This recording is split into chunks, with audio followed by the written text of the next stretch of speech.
Hello बच्चों, કેમ છો? મજામાં? तो चलिए आज भी हम प्रोबेबिलिटी चैप्टर से एक और इम्पोर्टेंट क्वेश्चन को डिस्कस करेंगे। ठीक है, तो चलिए सबसे पहले ये देखते हैं कि क्वेश्चन क्या है और उस पर फिर हम लोग डिस्कस करते हैं। देखिए क्वेश्चन आपके, जैसा कि आप अपने स्क्रीन पर भी देख पा रहे होंगे, क्वेश्चन आपको दिया हुआ है कि आपके पास एक बॉक्स है, ये मान लीजिए बॉक्स है और यहाँ पर आपके पास टोटल नंबर ऑफ बॉल्स कितना है, 12 है ना। तो क्या लिख सकते हैं हम लोग कि हमारे पास टोटल नंबर ऑफ बॉल्स वो कितना है हमारे पास, बताइए, वो है 12, जिसमें से आपको बोला गया है कि एक्स बॉल्स में क्या है, ब्लैक है। तो नंबर ऑफ ब्लैक बॉल्स क्या बोल सकते हैं हम लोग कि नंबर ऑफ ब्लैक बॉल्स वो कितना बताइए, तो वो है हमारे पास एक्स, है ना।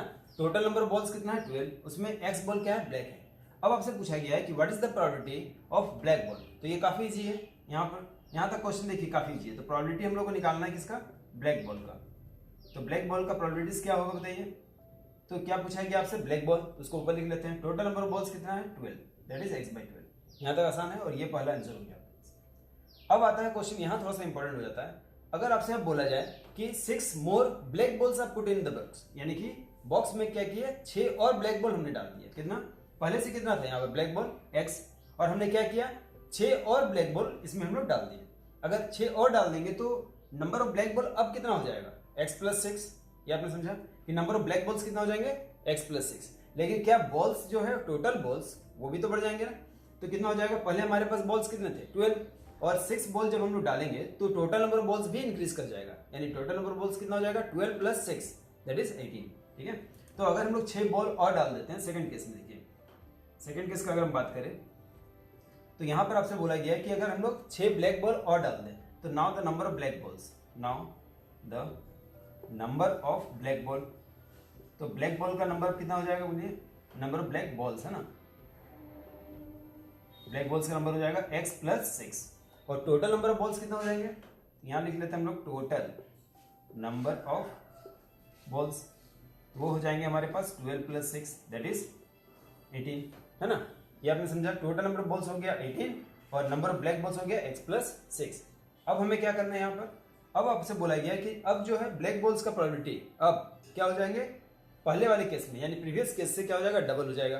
तो देखिए अब अगर हम लोग यहाँ पर प्रोबेबिलिटी निकालते हैं ब्लैक बॉल का, ब्लैक बॉल्स का अगर हम लोग यहाँ पर फिर से प्रोबेबिलिटी निकालते हैं तो अब ब्लैक बॉल का, अच्छा इसको मान लेते हैं P1, ठीक है, यहाँ भी P है तो इसको हम लोग P1 नाम देते हैं।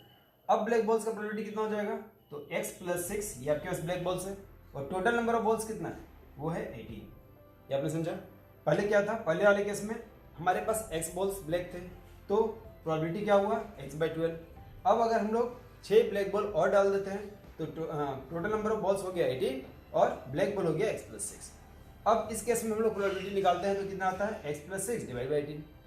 अब आपसे बोला गया, यहाँ समझिएगा ये बहुत इंपॉर्टेंट लाइन है, अब आपसे बोला गया ये जो प्रोबेबिलिटी है वो प्रीवियस वाले प्रोबेबिलिटी का क्या है, डबल हो जाता है। ठीक है, सिंपल सी बात है कि अगर ब्लैक बॉल्स बढ़ रहे हैं तो प्रोबेबिलिटी ब्लैक बॉल्स का डबल हो गया, यानी कुछ टाइम्स बढ़ जाएगा, तो यहाँ पर मेंशन किया हुआ है कि डबल हो जाएगा।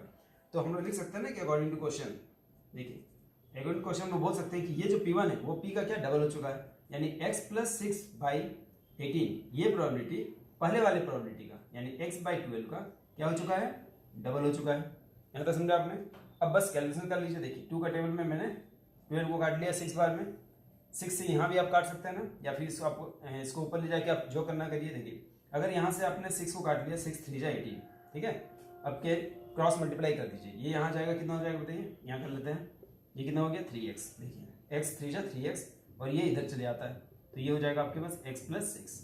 यहाँ कैलकुलेशन कर लीजिए, 3x - x = 6 और यहाँ से कितना हो जाएगा 2x = 6, तो x = 6/2 दैट इज 3।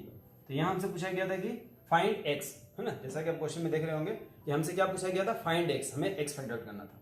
ठीक है, यहाँ तो समझ लिया आपने कि हमने किस तरह से x फाइंड किया। एक बार फिर से मैं आपको बता देता हूँ हमने क्या किया कि अब तक हमारे पास यहाँ पर टोटल नंबर ऑफ बॉल्स थे 12, जिसमें से x बॉल क्या थे, ब्लैक। अगर आपसे जब ब्लैक का प्रोबेबिलिटी पूछा गया था तब ब्लैक का प्रोबेबिलिटी कितना हो गया, x/12, है ना। यहाँ तक आपने समझा।